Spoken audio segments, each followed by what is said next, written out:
చూడండి, మనము రెండు సంఖ్యలు ఇస్తా పెట్టాను నేను మీకు. ఇప్పుడు అది చిన్నదా పెద్దదా, ఏది చిన్నది ఏది పెద్దది ఎట్లా తెలుసుకోవాలో నేర్పిస్తాయి.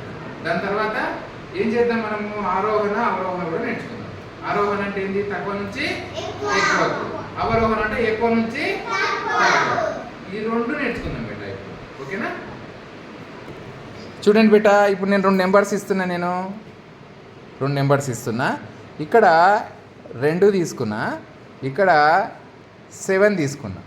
ఈ రెండిట్లో చిన్నదేదో పెద్దదేదో మనము చెప్పాలి. దానికన్నా ముందు ఎట్లా దాన్ని తెలుసుకోవాలో చూడండి. ఇందులో 2 తీసుకోండి. ఫస్ట్ మనకు 2 కావాలి కదా, ఈ చెక్కర్ బోర్డు పైన మనం పెట్టుకోవాలి 2. చూడండి 2 ఎక్కడుంది, ఈడ ఉంది 2 కాబట్టి 2 ఇక్కడ పెట్టేసిన నేను. అర్థమవుతుందా? 2 ప్లేస్లో. ఇక్కడ మళ్ళీ 7 ఉంది కదా, 7 తీసుకుందాము. ఇప్పుడు 7 తీసుకొని చూడండి, ఈ లైన్లో మనము 7 వరుసగా ఎక్కడ 7 వరకు పెడతాము, 7 వరకు 7 పెట్టేసేయండి. చూడండి బేట, మీకు కనిపిస్తుందా? 2 ఇప్పుడు ఇవన్నీ ఒకే సైజు గల చదరాలు. ఇవన్నీ 2 హైట్లో ఉందా, 7 హైట్లో ఉందా? మీకు ఏది చిన్నదో ఈజీగా కనిపిస్తుంది కదా నాన్న, కనిపిస్తుంది కదా. చూడండి, ఈ 2 చిన్నది కాబట్టి చిన్నదాని దిక్కు మనము ముక్కు పెట్టేస్తాం. ఓకేనా?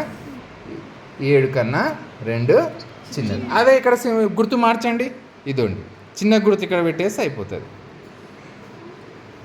అర్థమవుతుందా? 2 అనేది 7 కన్నా చిన్నది.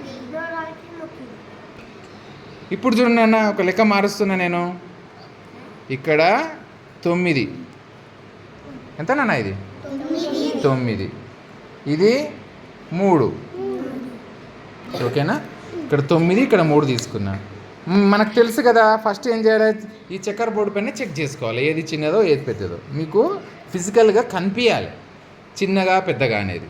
దీన్ని ఏమంటాం, అబ్స్ట్రాక్ట్ కాంక్రీట్ అంటాం. అంటే కనిపించని కాన్సెప్ట్ నుంచి కనిపించే దిశగా మీకు నేర్పియడం.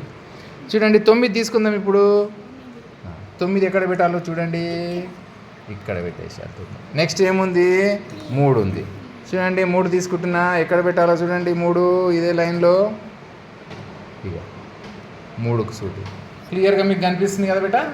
ఏది చిన్నది, 3 చిన్నది కాబట్టి 3 దిక్కు మనకు ముక్కు సింబల్ వచ్చేస్తుంది. కావాలంటే 9 కిందికి దించండి.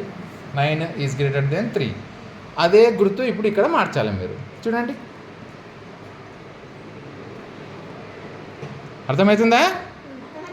9 అనేది 3 కన్నా పెద్దది. చూడండి అన్న, ఇప్పుడు నేనేం బరుస తీసుకుంటున్నాను. ఇక్కడ ఎంత నెంబర్ ఇది, ఇదెంత చూద్దాం మరి. 5 తీసుకొని చూస్తాను నేను.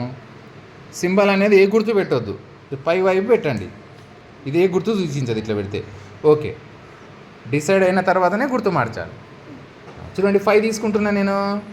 5ని చూడండి చక్కెర బోర్డు పైన పెడుతున్నా. 5, ఇంకో 5 అన్నాను నాకు. ఈ 5ని కూడా ఇక్కడ పెట్టేస్తున్నా చక్కెర బోర్డు పైన. 7 వరకు పెట్టాలి. 5, 2 సేమ్ హైట్లోనే ఉన్నాయి కదా, 2 సమానం అని తెలుస్తుంది కదా నాన్న మీకు. ఈ గుర్తు పెట్టేశారు, సమానం. ఇక్కడ కూడా మార్చుదాం మరి. అర్థమవుతుందా? Very good.